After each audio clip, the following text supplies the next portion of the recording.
So guys, I still had the prediction that I did for you guys yesterday on our GBPUSD.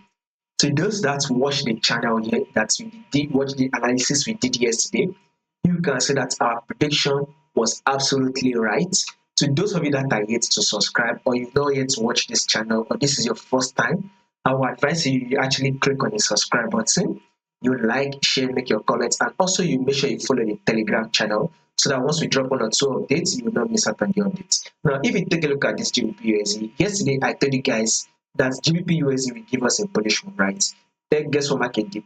Markets opened and closed bullish. Exactly what we predicted to do is what it did, right? Now for this Wednesday, we will be expecting a bullish move. So we will be expecting GBPUSD to give us a bullish move this Wednesday and coming Thursday. So between Wednesday and Thursday, we will be anticipating for the bullish move for the 2 days. Now, why are we expecting this bullish move? It is exactly what I'm going to be analyzing for you now. Let's zoom it out, guys. What can you say the trend is on your GBPUSD? It is very clear and it is very simple. This is a ranging market move. Now take a look at this movement right here. Market once came to tap this crucial level, right? This major level. Guess what market did after it came back to tap it? It eventually ejected and bounced up, right?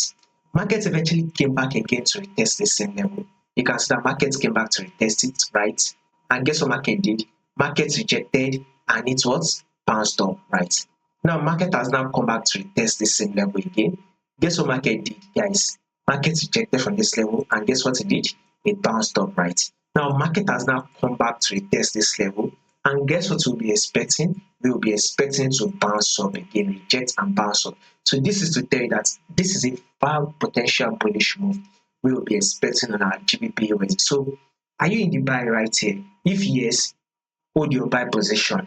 If you are not yet in the buy, it will be best you're hoping for the buy because in the long run, GBPUSD will give us that bullish move. So let's target this level first, which is the level of 1.34744. That is what we should be targeting. So with such a movement, we should be grabbing between, this will be giving us about 180 pips. So if you can go in for your buy on your GBPUSD now and ODC, you are able to make about 180 pips, then you can opt out from the trade. Above all, what we are trying to say is that a bullish move is what we are going to be expecting in the long run on our GBPUSD. Now let's go down to the 4-hour time frame, guys. So you can clearly see that this is a multiple rejection. Market has given us a multiple rejection at this zone, right? Market has given us a multiple rejection at this zone, which eventually pushed up, right? Market eventually gave a pullback. Market then pushed up one more time to form a new high, right? Here comes the pullback, right? Now market has now given us another push up, which is a new higher high. Now expect market to give you a pullback. Once market gives you a pullback, then you can go in for the buy again to form a new higher high. So what you are trying to say is that market will continue that movement till it push on to tap this level, thereby giving us about 170 pips in profit. So make sure you subscribe to the channel. To those that are yet to subscribe, like, share, make your comments, and also make sure you follow the Telegram. You will find the link to the Telegram in the comment section.